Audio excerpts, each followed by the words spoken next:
പെണ്ണുങ്ങളും ബോറ് കാണിക്കുന്നവരുണ്ട് ഇല്ലേ?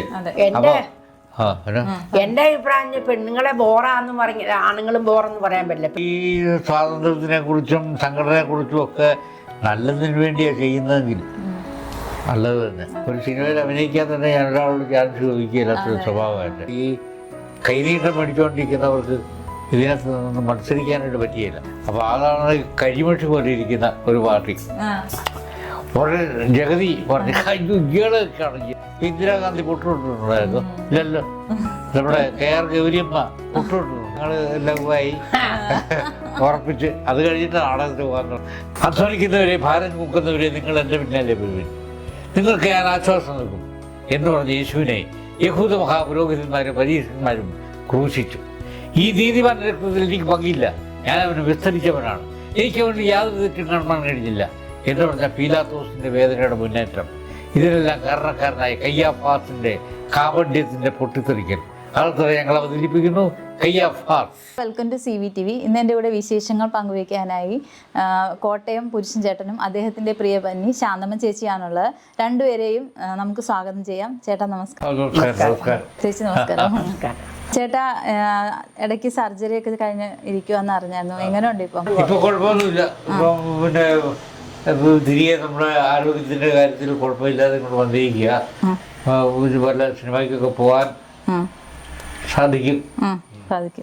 ചേച്ചി എത്ര നാളായപ്പോ നിങ്ങളുടെ വിവാഹമൊക്കെ കഴിഞ്ഞു? ഞങ്ങളുടെ വിവാഹം കഴിഞ്ഞ് 55 വർഷം തികഞ്ഞു. 55 വർഷം തികഞ്ഞു. ശരിക്കും ചെറുപ്പത്തിലെ കല്യാണം കഴിച്ചവരാണല്ലേ നിങ്ങൾ രണ്ടുപേരും? 22-23 വയസ്സിൽ വിവാഹം കഴിച്ചു. അപ്പം ചേട്ടൻ സിനിമയിലോട്ട് വന്നപ്പോഴത്തേക്കും ലേറ്റ് ആയി വന്നല്ലേ? ഒരു 50-ാമത്തെ വയസ്സിലാണെന്ന് തോന്നുന്നല്ലേ സിനിമാ ജീവിതം തുടങ്ങി? അതെ, അതുവരെ നാടകത്തിലല്ലേ. നാടകത്തിലൊക്കെ ഇങ്ങനെ മുഖ്യമായിട്ട് നമുക്ക് വിശ്വസിക്കാൻ പറ്റിയല്ലോ. സിനിമയിൽ പോയിട്ട് വിജയിച്ച് നമുക്ക് അതുകൊണ്ട് ജീവിക്കാം എന്ന് കരുതാൻ പറ്റുന്ന ഒരു കാര്യമല്ല സിനിമ. അത് കാരണം നാടകത്തിനകത്തൊന്നും ഇടയ്ക്ക് വിളിച്ചിട്ടൊന്നും പോയില്ല. കല്യാണത്തിന് ശേഷമാണോ നാടകത്തിലോട്ട് അഭിനയിക്കാൻ തുടങ്ങിയത്? അതെ അതെ.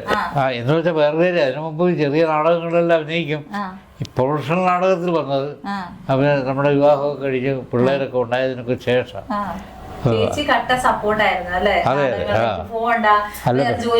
സപ്പോർട്ട് ചെയ്യാതിരിക്കാൻ പറ്റിയല്ലോ, വേറെ മാർഗ്ഗമില്ല. പിന്നെ കിട്ടുന്നതിന്റെ സപ്പോർട്ട് ചെയ്യാതിരിക്കാൻ പറ്റുമോ? ചേച്ചി പറഞ്ഞിട്ടില്ല ഒരിക്കലും ജോലിക്ക് പോക്കൂടെ? ഇല്ല, ചേട്ടന്റെ ഇഷ്ടത്തിന് തന്നെ പോട്ടെ. ഇഷ്ടത്തിന് പുള്ളിക്കാരന്റെ തൊഴിൽ അതാണ്, അതിലാണ് അത് രക്തത്തിൽ ചേർന്നിരിക്കുന്നത്. അത് മാറ്റാൻ പറ്റില്ല.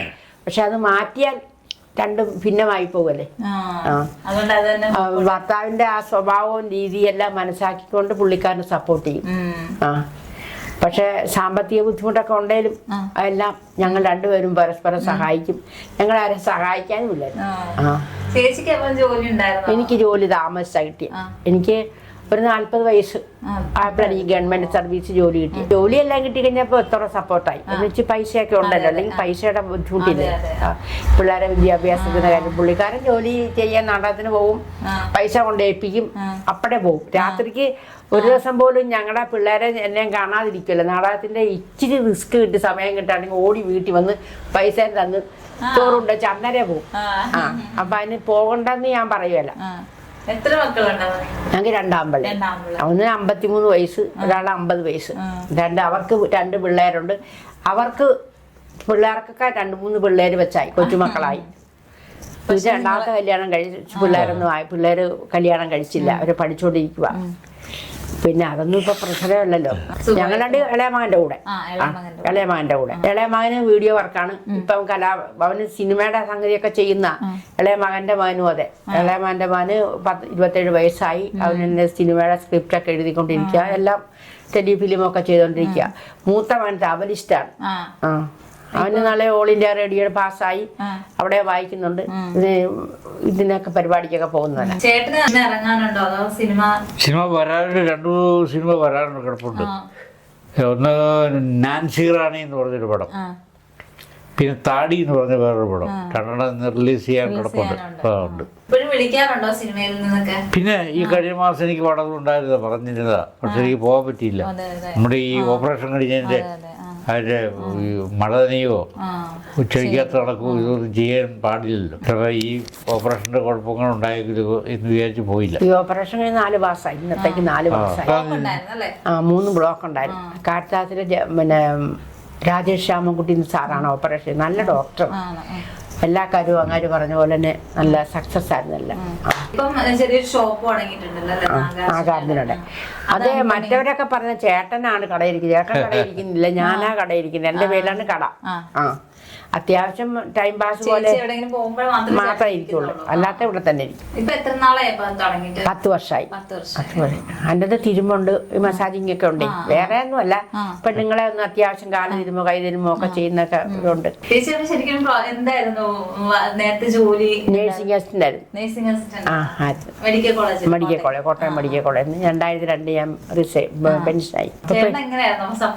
എല്ലാത്തിനും സപ്പോർട്ടാണ്, ഒന്നിനും കുഴപ്പമില്ല. പുള്ളിക്കാരൻ ഒന്നിനും കുഴപ്പമില്ല. പൈസയുടെ കാര്യം മാത്രമേ ഞങ്ങൾക്ക് പോരായ്മയുള്ളൂ ഞങ്ങളുടെ ജീവിതത്തിൽ, അല്ല ഒരു കുഴപ്പമില്ല.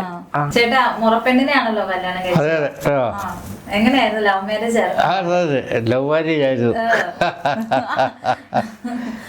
അത് ഞാൻ പറഞ്ഞില്ലേ, പണ്ടത്തെ അന്നത്തെ കാലത്ത് ഈ നാടകത്തിലൊക്കെ പോയിക്കൊണ്ടിരിക്കുന്നവർക്ക് പെണ്ണ് കിട്ടുകയില്ല. അപ്പൊ ഞാൻ അതിനുള്ള ഒരു ചെറിയ പരിപാടിയായിരുന്നു. നേരത്തെ കല്യാണം കഴിക്കാനായിട്ടുള്ള സംഗതി എന്ന് പറഞ്ഞാൽ ഇവർക്ക് അറിയാമല്ലോ എന്നെ. അതുകൊണ്ട് ഞങ്ങൾ ലവായി ഉറപ്പിച്ച് അത് കഴിഞ്ഞിട്ട് നാടകത്തിന് പോകാൻ തുടങ്ങിയത്. അപ്പൊ ഞങ്ങള് ഇങ്ങനെ മെഡിക്കൽ കോളേജ് എനിക്ക് എന്നും മേലാഴിയാണ്. മേലാഴി ആയപ്പോൾ സാറിന് ചേട്ടൻ്റെ ഹെഡ് മാസ്റ്ററൊക്കെ ഉണ്ട്. ചേട്ടൻ വേഗം കൈകൂപ്പിയൊക്കെ ചെയ്ത്, എന്നാണോ ജോലി? എനിക്ക് ജോലിയൊന്നും കിട്ടിയില്ല, ഞാൻ കല്യാണം കഴിച്ചു. അതാ ജോലി. നിന്നെ എനിക്കറിയാം, നിന്റെ അന്നത്തെ സ്വഭാവം അനുസരിച്ച് നിനക്ക് അതേ കിട്ടുള്ളൂ എന്ന് പറഞ്ഞു. പക്ഷേ അതെന്നാ അറിയാം, ഇടയ്ക്ക് എനിക്ക് കൊച്ചിയിലൊരു കമ്പനിയിൽ ഒരു ജോലി ഉണ്ടായിരുന്നു. ഈ കല്യാണം നിശ്ചയിക്കുന്നതിന് തലേ ദിവസം എൻ്റെ ജോലി പോയി. കല്യാണം എന്നാ പറയാനാണ്, ചെറിയൊരു കാര്യം പ്രശ്നമുണ്ടായി. ജോലി പോയി പിരിച്ചുവിട്ട് കഴിഞ്ഞപ്പം ആ എൻജിനീയർ തന്നെ, അവിടുത്തെ എൻജിനീയർ എന്നോട് വലിയ സ്നേഹമുള്ള മനുഷ്യനായിരുന്നു. പുള്ളിക്കാരൻ എനിക്ക് ചേർത്തലെ ഒരു കമ്പനി ജോലി മേടിച്ചു തന്നു. പക്ഷെ അത് അന്ന് കാര്യമായിട്ടുള്ള സംഗതി ഇല്ലായിരുന്നു. അത് കാരണം അത് ഉപേക്ഷിച്ചാണ് എനിക്ക് പോകുന്നു. അത് ഞാൻ പിന്നെ നാടകത്തിനകത്തൊക്കെ പോകാനായിട്ട് തുടങ്ങിയത്. അപ്പോൾ ഈ കല്യാണം നിശ്ചയിച്ചതല്ലേ, അത് മാറ്റി വെക്കുന്നത് ശരിയാണോ? അത് ഇവക്ക് കുഴപ്പമില്ല, എനിക്ക് കുഴപ്പമില്ലെങ്കിലും പെണ്ണിന് കുഴപ്പമില്ലേ. അപ്പം അത് കാരണം എങ്ങനെയാ നടത്തിയേക്കാന്ന് വിചാരിച്ച് കഷ്ടപ്പെട്ട് അതങ്ങോട്ട് നടത്തി കഴിഞ്ഞപ്പോൾ കാശും ഇല്ല, ജോലിയില്ല, ഇല്ലാത്തൊരു സന്ദർഭത്തിലായിരുന്നു കല്യാണം. ഒരുപാട് കഷ്ടപ്പെട്ടു, ഒരുപാട് ആർക്കും സഹായിക്കാനായിട്ട്. പുറകെ ഈ ലവ് മാരേജിനോട് ആൾക്ക് താല്പര്യമുള്ള സമയമല്ലല്ലോ. ഇറങ്ങി വരില്ല, ഈ കല്യാണം കഴിച്ചു കൃത്യമായിട്ട് അവരുടെ വീട്ടിൽ വെച്ച് കല്യാണമൊക്കെ നടത്തി. പക്ഷെ ആർക്കും ഇഷ്ടമല്ലായിരുന്നു, ഇവരുടെ വീട്ടിലും ഇഷ്ടമല്ല. ജോലി ഇല്ലാത്തത് കൊണ്ടൊന്നും അല്ല, എന്തോ ചേട്ടൻ്റെ അമ്മയ്ക്കും ഇഷ്ടമില്ലായിരുന്നു. പക്ഷെ ഒരു മനസ്സുണ്ട്. കാര്യം ഒരു കാര്യം സത്യസന്ധമായിട്ട് പറയട്ടെ, വിവാഹം എന്ന് പറയുന്നത് അനുഭവമാണെങ്കിലും അത് മനസ്സിലാക്കി ജീവിക്കണം. കാരണം ഭർത്താവിൻ്റെ സ്വഭാവവും ഭാര്യയുടെ സ്വഭാവവും രണ്ടുപേരും ഒരുപോലെ കണക്കിയിട്ട് പോകണം. എന്താ ഒരു പ്രശ്നവും വരികയല്ല. അല്ലെങ്കിൽ പിന്നെ അവർക്കുള്ള ദോഷം എന്ന് വെച്ചാൽ ഇതിൻ്റെ പോരായ്മ, എന്നെ ഇന്ന് വരെയും പോരായ്മകളെ പറ്റി പറയുമോ അല്ലെ വീട്ടിൽ പോന്നോ, ഇന്ന് വരെ ഞങ്ങൾ രണ്ടുപേരും ഒരുമിച്ച് പോകുന്നു വരുന്നു എല്ലാം അത് നാട്ടുകാർക്ക് മൊത്തം അറിയാം. പക്ഷെ ഞങ്ങൾ വീട്ടിൽ വഴക്കൊക്കെ ഉണ്ടാക്കുമല്ലോ, അതൊക്കെ ഉണ്ടാക്കും, അത് പ്രശ്നമൊന്നുമല്ല. പക്ഷെ ജീവിതത്തിന്റെ ആ കെട്ടുറപ്പ് ഭാര്യയുടെ കയ്യിലാണ്, ഭർത്താവിന്റെ കയ്യിലല്ല. ഭാര്യ നല്ലതാണെങ്കിൽ എല്ലാം നല്ലതാണ്. ഞാൻ എവിടെ പോയാലും ചേട്ടൻ്റെ കാലത്തോട്ട് കയറി വെച്ചിട്ട് പോകില്ല. കാരണം ഞാൻ എവിടെ പോവാണ് എന്താണെങ്കിൽ നന്നായിട്ട് വരണേ, അങ്ങനെ ഞാൻ പോകാറുള്ളൂ. വഴക്കൊക്കെ ഉണ്ട് ഇഷ്ടം പോലെ, വഴക്കുണ്ട് ഇഷ്ടം പോലെ. പക്ഷെ അത് പോയില്ലേ, ഒരു വർത്താനം പറഞ്ഞത് വൈരാഗ്യ ബുദ്ധിയൊന്നും എനിക്കില്ല, എനിക്ക് ഒട്ടുമില്ല. ചേട്ടന് പിന്നെ ഉണ്ട്. ഞാൻ ഈ പൊട്ട് തൊടാത്ത കണ്ടായിരുന്നു. ഞാൻ കല്യാണം കഴിച്ചിട്ട് ഇന്ന് വരെയും പൊട്ട് തൊട്ടിട്ടില്ലേ. ചേട്ടൻ ഇഷ്ടമില്ല. പൊന്നിക്കുടത്തിന് പൊട്ട് വേണ്ടതില്ല, പൊട്ടുകൊള്ളാൻ മേല, അങ്ങനെ പല നിബന്ധനകളുണ്ട്. പൊട്ടൊക്കെ തൊടാറില്ല, പക്ഷെ അത് ഉപയോഗിച്ച് ചേട്ടന് ഇഷ്ടമില്ലാത്തൊന്നും ഞാൻ ചെയ്യാറില്ല. പിന്നെ ഭയങ്കര കണ്ണുമൊക്കെ എഴുതി വെച്ച് ആന ചവിട്ടി ഇവിടെ പൊട്ടുമൊക്കെ തൊട്ട് എനിക്കതൊന്നും ഇഷ്ടമല്ല. എന്തിനാതായിട്ട് സാധി ഇന്ദിരാഗാന്ധി പൊട്ടുകൊണ്ടിട്ടുണ്ടായിരുന്നു? ഇല്ലല്ലോ. നമ്മുടെ KR ഗൗരിയമ്മ പൊട്ടുകൊണ്ടിട്ടുണ്ടോ? ഇല്ലല്ലോ. അവരുടെ വ്യക്തിത്വത്തിൻ്റെ സംഗതിയും അവരുടെ പെരുമാറ്റത്തിൻ്റെ സംഗതിയും പൊട്ട് വേണ്ടവർക്ക് അത് മതി. പാട്ടും തൊട്ടില്ലായിരുന്നു. കല്യാണം കഴിഞ്ഞ ശേഷമാണല്ലേ? ആ കല്യാണം കഴിഞ്ഞിട്ട് ഇവിടെ വന്നപ്പോഴാ പാട്ട് പാടണം. ചേച്ചി എന്താ പറഞ്ഞു? കുട്ടികളുടെ അതുപോലെ തന്നെ കണ്ണു ഇങ്ങനെ അതൊക്കെ മകൻ പോകണ്ടേ.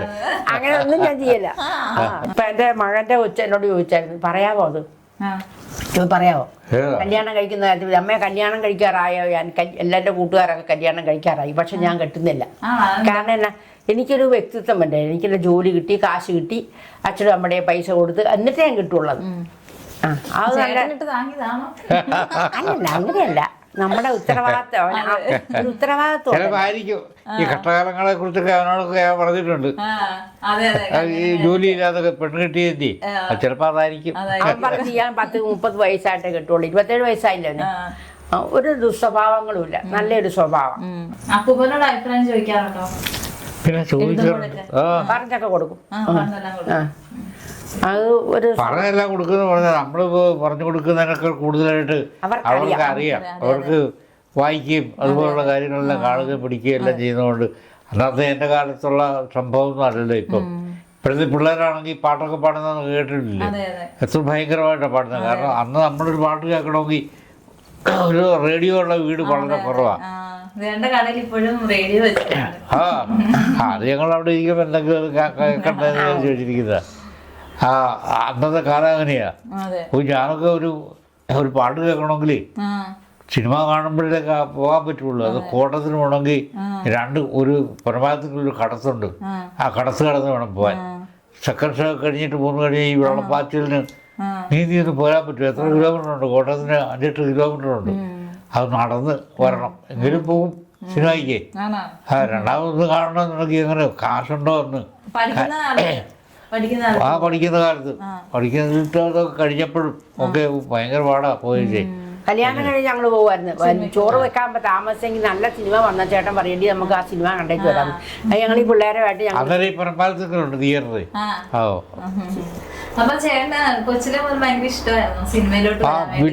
എനിക്ക് ആഗ്രഹം ഉണ്ടായിരുന്നു, പക്ഷെ അതിനുവേണ്ടി അതിനൊന്നും ഞാൻ പരിശ്രമിച്ചിട്ടില്ല.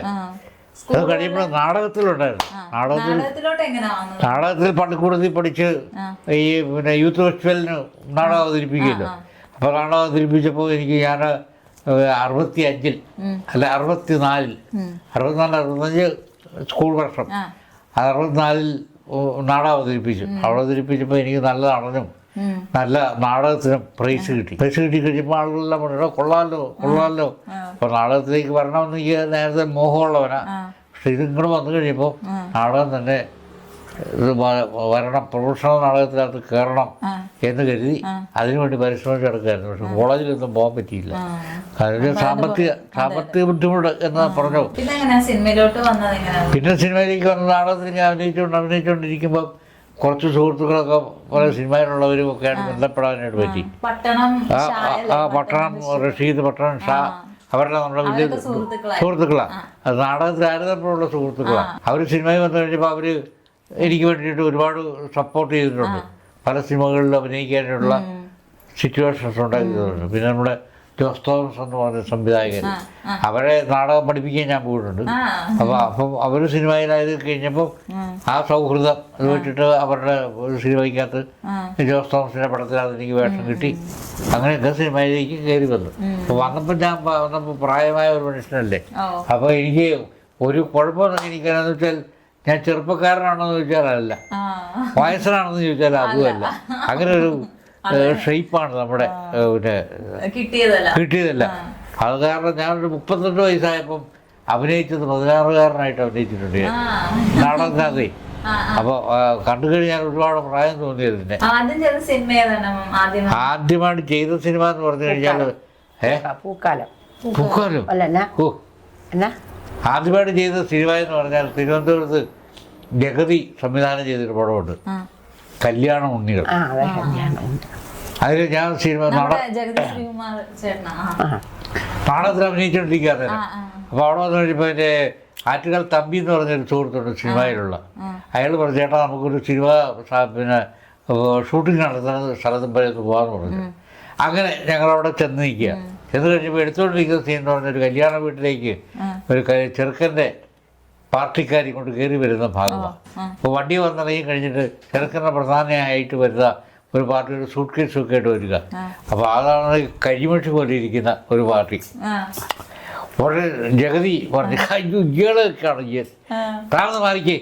എന്നോട് ചോദിച്ചു, സാറേ ഇവിടെ ഈ സീനിലൊന്ന് നിൽക്കാവോ എന്ന് എന്നോട് ചോദിച്ചു. ഞാൻ പറഞ്ഞു നിൽക്കാം. അതുപോലെ ഞാൻ സിനിമ എന്ന് പറയുന്ന സാധനത്തിനകത്ത് അഭിനയിച്ചിട്ടില്ല, ഈ സാധനമൊന്നും ചെയ്തിട്ടുമില്ല. ജഗതിയെ എനിക്കറിയാവുന്നുള്ളതല്ല, വേറെ ഒരു സംഗതി വല്ലതും ഉണ്ട്. ഞാൻ പറഞ്ഞു നിൽക്കാമെന്ന് പറഞ്ഞു. അപ്പോൾ സൂട്ട് കേസായിട്ട് വരുന്നു, ഏറ്റവും ഫ്രണ്ടിൽ നമ്മൾ കയറി ഇവിടെ പോയിരുന്നു പന്തലിലേക്ക്. അത്രേ ഉള്ളൂ. ആ, അതാണ് ആദ്യമായിട്ട് ഞാൻ അഭിനയിച്ച സാധനം. അതെ, അതിപ്പോ വലിയ കാര്യമൊന്നുമില്ലല്ലോ. ഒരു കല്യാണ വീട്ടിലേക്ക് കയറി ചെല്ലുന്ന സംഗതി നമുക്കറിയാമല്ലോ. പെട്ടിയുണ്ട്, സ്പീഡിൽ നമ്മൾ കൊണ്ട് നടന്ന് നമ്മൾ വരുന്നു, ഇത്രേ ഉള്ളൂ. അത് ഒരു കൊള്ളാന്ന് പറഞ്ഞു. സിനിമകൾ വന്ന ഡയലോഗുള്ള പിന്നെ നീ വരുവോളം എന്ന് പറഞ്ഞ ദീപിൻ്റെ പടം, അത് കോട്ടയത്തായിരുന്നു ഷൂട്ടിങ്. അങ്ങനെ അദ്ദേഹത്ത് അപ്പോൾ ഈ പിന്നെ റഷീദ് എന്നെ കൊണ്ടുപോയി സിബിവലയിൻ്റെ ഒരു പടത്തിനകത്ത് തന്നെ അഭിനയിക്കാനായിട്ട് എന്നെ കൊണ്ടുപോയായിരുന്നു. കൊണ്ടുപോയി കഴിഞ്ഞിട്ടൊരു സീനിനകത്ത് അഭിനയിക്കാനായിട്ടുള്ള സംഗതി വന്ന് അത് അഭിനയിക്കുകയും ചെയ്തു. പക്ഷേ അത് സീനിൽ വന്നില്ല. അപ്പോൾ ഞാൻ തിരിച്ച് ഈ നാടകം കഴിഞ്ഞിട്ട് ആർപ്പുക്കര എൻ്റെ വീടിൻ്റെ അടുത്തോട്ട് വരുമ്പോൾ അവിടെ വലിയൊരു ഇതൊക്കെ കെട്ടിവെച്ചിരിക്കുന്നു. അപ്പോൾ അതെന്താണെന്ന് ചോദിച്ചപ്പോൾ സിനിമയ്ക്ക് വേണ്ടി ചെയ്തിരിക്കുന്ന ഒരു ട്യൂട്ടോറിയൽ കോളേജായിട്ട് ചെയ്ത് വെച്ചിരിക്കുന്ന സംഗതിയാന്ന് പറഞ്ഞത്. ആ ശരി, എന്നാൽ എനിക്ക് പരിചയമുണ്ടല്ലോ എന്ന് കരുതി ഞാൻ അവരെ ചെന്ന് കണ്ടു. സിബി വല്ലയിൻ്റെ അസിസ്റ്റൻറ്റുകളൊക്കെ ഉണ്ടായിരുന്നു. അവർ പറയുന്ന ഒരു കാര്യം ചെയ്യും, ഒരു സാറിനെ കണ്ടു, പറഞ്ഞ് 2 ദിവസം കഴിഞ്ഞിട്ട് വിളിക്കാം എന്ന് പറഞ്ഞു. അങ്ങനെ ഒരു വേഷം അവർ ശരിയാക്കി തന്നതാണ്. നീ വരുവോളത്തിനകത്ത് ഒരു ഡയലോഗുണ്ട്, വേറെ ഒന്നുമില്ല, കുറച്ച് ഡയലോഗുള്ളൂ. ഒരു കല്യാണ ബ്രോക്കറായിട്ട് അങ്ങനെയാണ് അഭിനയിക്കാനായിട്ട് തുടങ്ങുന്നത്. പോലീസുകാരനായിട്ട് പോലീസുകാരനായിട്ട് കുറവാണ്. പാപ്പിയപ്പച്ചൻ അതിനകത്ത്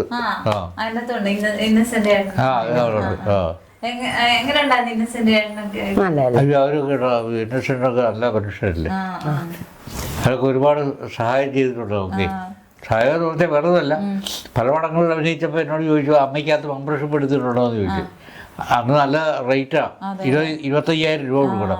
25,000 രൂപ നമ്മൾ എവിടെ നിന്ന് എടുത്ത് കൊടുക്കാനായിട്ടാണ്. കാശൊക്കെ കിട്ടുന്നുണ്ടെന്ന് പറഞ്ഞ് 25,000 രൂപ ഒന്നിച്ച് കണ്ടിട്ടില്ല.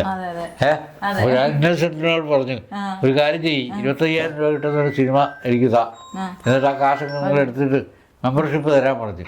അതൊന്നും പറ്റുമൊന്നുമില്ല, പലപ്പോഴായിട്ടാണെങ്കിൽ കൊടുത്താൽ മതി, മെമ്പർഷിപ്പ് എടുത്തില്ലെങ്കിൽ സിനിമ കിട്ടിയില്ല കേട്ടോ എന്ന് എന്നോട് പറഞ്ഞു.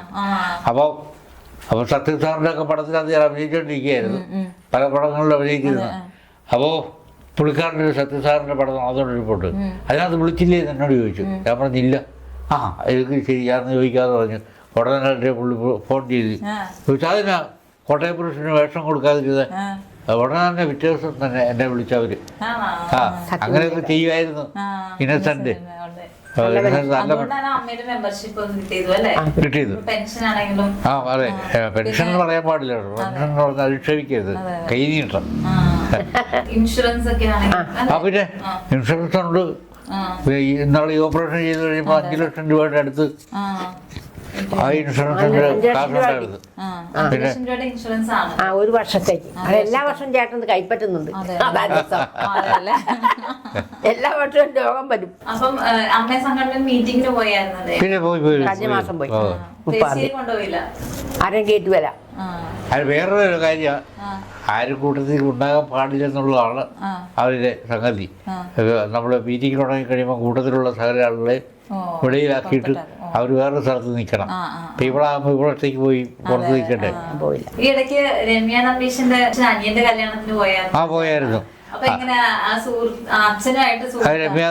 അച്ഛനും ഞാൻ നാടകത്തിലുണ്ടായിരുന്നു. പുള്ളി നാടകത്തിൽ അഭിനയിക്കല്ലായിരുന്നു, പുള്ളിക്കാരന് സൗണ്ടിന്റെ എഞ്ചിനീയർ ആയിരുന്നു. ഇവിടെ എഫക്റ്റ് കൊടുക്കുമല്ലോ, കൊടുക്കുന്നത് കാസറ്റാണ്. അതിപ്പോൾ അത് ചെയ്തുകൊണ്ടിരുന്ന പാർട്ടിയാണ്.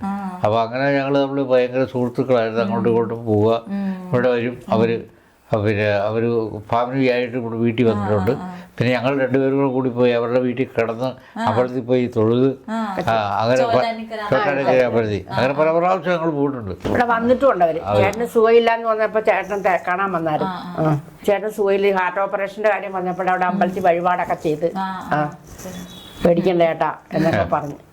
അങ്ങനെ ഒരുപാട് പേര് പ്രാർത്ഥിക്കുകയും ഒക്കെ ചെയ്തിട്ടുണ്ട്. അതുകൊണ്ട് രക്ഷപ്പെട്ട്. സിനിമയിൽ നിന്ന് സഹായത്തിലൊന്നും എനിക്ക് എൻ്റെ ഒരു സ്വഭാവം എന്ന് പറഞ്ഞാൽ അങ്ങനെയാണ്.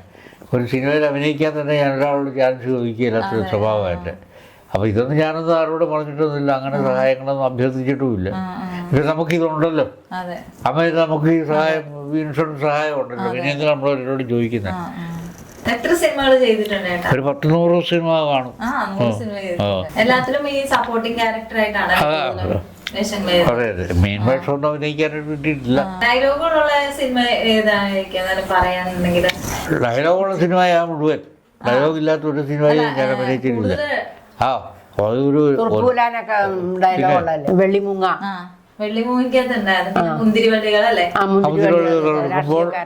ജയറാമിന്റെ പഞ്ചവർണ്ണത്തത്തയിലുണ്ടല്ലേ? പഞ്ചവർണ്ണത്തത്തയിലുണ്ട്. പിന്നെ വേറെ പണിയില്ലേട്ടാ, ജയറാം ഡബിൾ റോഡ് സൈക്കിൾ അല്ല മയിലാട്ടം. ജയറാം നമ്മുടെ ഒരു വലിയ സ്നേഹിതനാണ്. സ്നേഹിതൻ എന്ന് പറഞ്ഞാൽ വെറുതല്ല, നല്ല മനുഷ്യനാണ് അദ്ദേഹം. പിന്നെ അശോകൻ, നമ്മുടെ ഹരിശ്രീ എന്ന് പറഞ്ഞ നാളെ സമിതിയിലായിരുന്നു ഞാൻ അഭിനയിച്ചിരുന്നത് എറണാകുളത്ത്. അശോകൻ പേരിട്ടിരിക്കുന്ന അശോകൻ്റെ ഹരിശ്രീ അശോകൻ എന്ന് പേരിട്ടിരിക്കുന്നത് അശോകൻ അതിനകത്തുണ്ട്. ഈ നാടകത്തിലൂടെയല്ല, ഹരിശ്രീയുടെ മ്യൂസിക് വരെയുണ്ടായിരുന്നു. ഹരിശ്രീ ശേഷം അശോകൻ എന്ന് പുള്ളി പേരിട്ടിരിക്കുന്നത് അങ്ങനെ ആണെന്ന് എനിക്ക് തോന്നുന്നു കേട്ടോ. പിന്നെ കാണാറുണ്ട്. അശോകൻ സിനിമ സംവിധാനം ചെയ്ത് അതിനകത്ത് എനിക്ക് എന്നെ വിളിച്ചിട്ടുണ്ടായിരുന്നു. ആൻഡ് ഇന്റർനാഷണൽ ലോക്കൽ സ്റ്റോറി, അതിനകത്ത് എനിക്കൊരു വേഷം ഉണ്ടായിരുന്നു. അതെ, അതൊന്നുമില്ല, ഞാൻ വേറെ നാടകത്തിൽ കൊണ്ടായിരുന്നു. അത് കഴിഞ്ഞ് ഞാൻ വൈക്കം മാളവിക, കോട്ടയം നാഷണൽ തിയേറ്റേഴ്സ് അതിനകത്തൊക്കെ അഭിനയിച്ചിട്ടുണ്ട്. ഞാൻ കേരളത്തിലെ വലിയ സമിതികളായിരുന്നു അതൊക്കെ. കോട്ടയം പുരുഷൻ. പുരുഷോത്തമൻ എന്നാ. ഞങ്ങളെ എല്ലാ നാടകത്തിലും ഞങ്ങളെ കൊണ്ടുപോകും, എല്ലായിടത്തും ഞങ്ങളെ കൊണ്ടുപോകും. അതിന് വെക്കേഷൻ ആണെങ്കിൽ ഞങ്ങൾ ഫാമിലി ആയിട്ട് പോകും, എവിടെ എവിടെയും താമസിക്കും. അങ്ങനെയൊക്കെയാ. എവിടെ പോയാലും ചേട്ടൻ ഞങ്ങളെ കൊണ്ടുപോകും. എല്ലായിടത്തും പോയിട്ട് ഞാൻ ഈ ജോലിയുള്ള സമയത്തൊന്നും പോയിട്ടില്ല. പിന്നെ ഷൂട്ടിംഗ് അത് 2 സ്ഥലത്ത് കൊണ്ടുപോയില്ലേ, ക്ലാസ്മേറ്റിനും കൊണ്ടുപോയി, പിന്നെ പാപ്പി അപ്പച്ചൻ്റെ കൊണ്ടുപോയി. സ്ത്രീ പ്രാധാന്യമൊക്കെ കൊടുക്കണം. അല്ലേ, സ്ത്രീകൾക്ക് പ്രാധാന്യം കൊടുക്കണം. സ്ത്രീ അവരുടെ ഈ ഫീൽഡെന്ന് പറഞ്ഞു കഴിഞ്ഞാൽ ഏറ്റവും കൂടുതൽ വൃത്തികിട്ട ഒരു സ്ഥലമാണ് ഈ സിനിമയുടെ സംഗതികൾ. ഇതിപ്പോൾ എല്ലാവരും അങ്ങനെ ആകണമെന്നില്ല. നല്ല നല്ല ഒരുപാട് മനുഷ്യരുണ്ട്, ഒരുപാട് ബോറന്മാരുമുള്ള സ്ഥലമാണ്. അപ്പോൾ അതിനകത്ത് നിന്ന് അകപ്പെട്ട് പെണ്ണുങ്ങൾക്ക് ബുദ്ധിമുട്ടുകൾ ഉണ്ടാകാറുണ്ട്. അത് ചില സ്ഥലങ്ങളിലേ ഉള്ളൂ. എല്ലാം അത് ഡീസൻ്റായിട്ടുള്ള മനുഷ്യരും ഉണ്ട് 100%. എന്നാൽ ബോറന്മാരില്ലേ, അതെല്ലാ സ്ഥലത്തും ഇല്ലേ, ഉദ്യോഗ തലത്തിൽ തന്നെ ഇല്ലേ. പെണ്ണുങ്ങളും ബോറ് കാണിക്കുന്നവരുണ്ട് ഇല്ലേ. അപ്പോൾ എൻ്റെ അഭിപ്രായം പെണ്ണുങ്ങളെ ബോറാന്ന് പറഞ്ഞ ആണുങ്ങളും ബോറെന്ന് പറയാൻ പറ്റില്ല. ഒരു വ്യക്തിത്വമുള്ള സ്ത്രീ ആണെങ്കിൽ നമുക്ക് അപകടം വരാൻ പോകുന്ന അവരുടെ ചലനങ്ങളും അവരുടെ പ്രവർത്തനങ്ങളും അല്ല അവരുടെ സംസാരത്തിലൊക്കെ മനസ്സിലാക്കും. അത് ബോധപൂർവം നമ്മൾ നേരിടണം. കാശില്ലേ, കാശ് വേണ്ട, അവരുടെ കൂടെ സപ്പോർട്ട് ചെയ്തിട്ട് അവരുടെ ഇഷ്ടത്തിന് ഇംഗിതത്തിന് വിധേയമായിട്ടൊരു നല്ല സിനിമ കിട്ടിയിട്ട് നമ്മുടെ ഭാവി പോയില്ലേ. അപ്പൊ സ്ത്രീകൾ ആദ്യം തന്നെ നോക്കണം, നമ്മുടെ വ്യക്തിത്വം നോക്കണം. നമ്മുടെ എല്ലാ തരത്തിലും സമൂഹത്തിൽ സ്ത്രീക്ക് പ്രാധാന്യം കൊടുക്കണം, അമ്മമാർക്ക് പ്രാധാന്യം കൊടുക്കണം, സഹോദരങ്ങൾക്ക് പ്രാധാന്യം കൊടുക്കണം. അതെല്ലാം മനസ്സിലാക്കി വേണം. അല്ലാതെ ചുമ്മാ സ്ത്രീകൾ ഇങ്ങനെ കയറൂര് വിടുന്നതല്ല. പിന്നെ സാഹചര്യം കൊണ്ട് പോകും കൊച്ചെ. ഈ ജീവിക്കാൻ നിവൃത്തിയില്ലാത്ത പെണ്ണുങ്ങൾ പോകുമല്ലോ, അവരെല്ലാം സങ്കടത്തോടെ അത് അനുഭവിക്കുകയും മറക്കുകയും ചെയ്യുന്നുണ്ട്. രണ്ടും നമ്മൾ പറയണം. പെണ്ണുങ്ങൾ അകപ്പെട്ട എന്നാ ചെയ്യും? ഇപ്പൊ പെണ്ണുങ്ങളെ കൊണ്ട് വിൽക്കുന്നില്ലേ, അതൊക്കെ നമ്മൾ മനസ്സിലാക്കണം. ഈ മാധ്യമങ്ങളിൽ കാണുന്നതും ഈ TV കാണുന്ന അപകടങ്ങളൊക്കെ പെണ്ണുങ്ങളൊന്നും മനസ്സിലാക്കണം. അപകടത്തിൽ പെടണ്ട. ഒരാണ് വന്നാൽ, ഒരാണ് സംസാരിച്ചാൽ അതൊക്കെ തരംതിരിവ് മനസ്സിലാക്കണം. എനിക്ക് സ്ത്രീ സ്വാതന്ത്ര്യത്തിനെ കുറിച്ചും സംഘടനയെ കുറിച്ചും ഒക്കെ നല്ലതിന് വേണ്ടിയാണ് ചെയ്യുന്നതെങ്കിൽ നല്ലത് തന്നെ. സ്ത്രീ സ്വാതന്ത്ര്യം വേണമെന്നും പറഞ്ഞുകൊണ്ട് വേണ്ടാത്ത കാര്യങ്ങൾ കാണിച്ചാൽ അത് സ്വാതന്ത്ര്യമാണോ? അല്ല, അത് ദുസ്വാതന്ത്ര്യമായി പോകും. ഇപ്പം അവരവരുടെ ഇതിനകത്ത് ഫീൽഡിലേക്ക് കടന്നു വരുന്ന പെണ്ണുങ്ങൾക്കുള്ള സംരക്ഷണം, അവർക്ക് പ്രതിഫലം കിട്ടുന്നതിൻ്റെ കാര്യങ്ങളെക്കുറിച്ചുള്ള സംഗതി, ഇതൊക്കെ നല്ല രീതിയിൽ ചെയ്താൽ നല്ലത് തന്നെ. അതിനവർ സംഘടന ഉണ്ടാക്കുകയോ അതിന് വേണ്ടിയിട്ട് പ്രയത്നിക്കുകയോ ചെയ്യുന്നതിന് എനിക്ക് വളരെ സപ്പോർട്ട് ഉണ്ട്. അത് നല്ലതായിരിക്കണം, നല്ലതുപോലെ പോകണം എന്ന് എനിക്ക് അഭിപ്രായമുള്ളവനാണ് ഞാൻ. ഇപ്പം എനിക്കൊക്കെ അതിനകത്തൊന്നും ഈ ഭരണസാരഥ്യം ഒന്നും ഏറ്റെടുക്കാൻ പറ്റിയില്ല. കാരണം നമുക്ക് പ്രായം കഴിഞ്ഞിരിക്കുന്നു. അതുകൂടാതെ തന്നെ ഈ കൈനീട്ടം മേടിച്ചുകൊണ്ടിരിക്കുന്നവർക്ക് ഇതിനകത്ത് നിന്ന് മത്സരിക്കാനായിട്ട് പറ്റിയില്ല. അത് അങ്ങനെയൊക്കെ ഉണ്ട്, അങ്ങനെയുണ്ട്. 60 വയസ്സായിട്ട് ആകുമ്പോഴാണെന്ന് അത് തോന്നുന്നത് കിട്ടാൻ തുടങ്ങുന്നത്. മെമ്പർഷിപ്പ് എടുത്ത് കഴിയുമ്പോൾ മാസം ഇത്രയും പൈസ കിട്ടുമല്ലോ, കാപ്പ് കുടിക്കാനുള്ള ചോറുണ്ടാകാനുള്ളത് കിട്ടിയില്ല, കാപ്പ് കുടിക്കാനുള്ളത് കിട്ടുമല്ലോ എന്നൊക്കെയുള്ള മനസ്സിൽ വിചാരങ്ങളൊക്കെ ഉണ്ടായിരുന്നു. പിന്നെ കോവിഡിന്റെ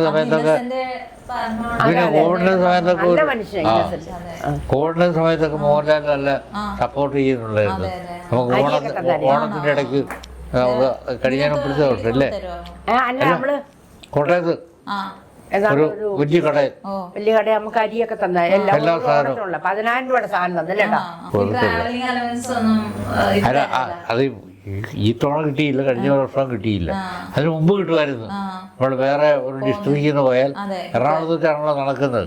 അപ്പോൾ എറണാകുളം ഒഴിച്ചുള്ള ഡിസ്ട്രിക്റ്റിലുള്ള ആളുകൾക്കെല്ലാം വണ്ടിക്കൂലിയായിട്ട് 1000 രൂപ കിട്ടുമായിരുന്നു. അടുത്ത മാസമൊക്കെ തൊട്ട് വല്ല കാര്യത്തിനും പോകണം, സിനിമയുടെ കാര്യത്തിൽ. അല്ലാതെ വേറെ എന്നാന്ന് നമുക്കറിയാവുന്ന കുറച്ച് പേരൊക്കെ ആയിട്ട് വിളിക്കാതെ. അത് ഞാനത് വേറെ കാര്യം, ഈ ആളുകളുടെ കോണ്ടാക്ട് ചെയ്തുകൊണ്ടിരിക്കുന്ന സംഗതിയെ എൻ്റെ ഒരു കാര്യം പറയാനല്ലേ, എനിക്കത് ഇഷ്ടമല്ല. അത് കാരണം ഞാനത് ഇടയ്ക്കൊക്കെ വിളിച്ചെങ്കിൽ 3-4 ഡയലോഗ് കൊണ്ട് കാര്യങ്ങൾ കഴിയും. ഒരുപാട്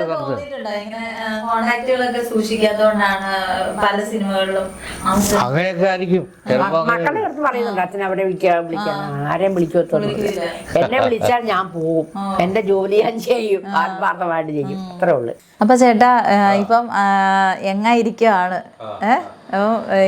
നല്ല ചേട്ടന് ഇഷ്ടപ്പെട്ട ക്യാരക്ടർ ചെയ്യാൻ ഇനിയും അവസരങ്ങൾ ഉണ്ടാകട്ടെ എന്ന് ഈശ്വരനോട് ആത്മാർത്ഥമായിട്ട് തന്നെ പ്രാർത്ഥിക്കുന്നു. ചേച്ചിക്കും ചേട്ടനും ഒരുപാട് നാൾ ഇനിയും ആയുസ്സും ആരോഗ്യത്തോടെയും സുഖമായി ജീവിക്കട്ടെ എന്ന് പ്രാർത്ഥിക്കുന്നു. ആലപ്പുഴയിൽ നിന്ന് വന്നില്ല, നിങ്ങൾക്കും നല്ലൊരു ഇതിൽ കൂടെ ഒക്കെ ഒരു വിജയം ഉണ്ടാകട്ടെ എന്ന് ഞാൻ നിങ്ങൾ പ്രാർത്ഥിക്കുന്നു കേട്ടോ.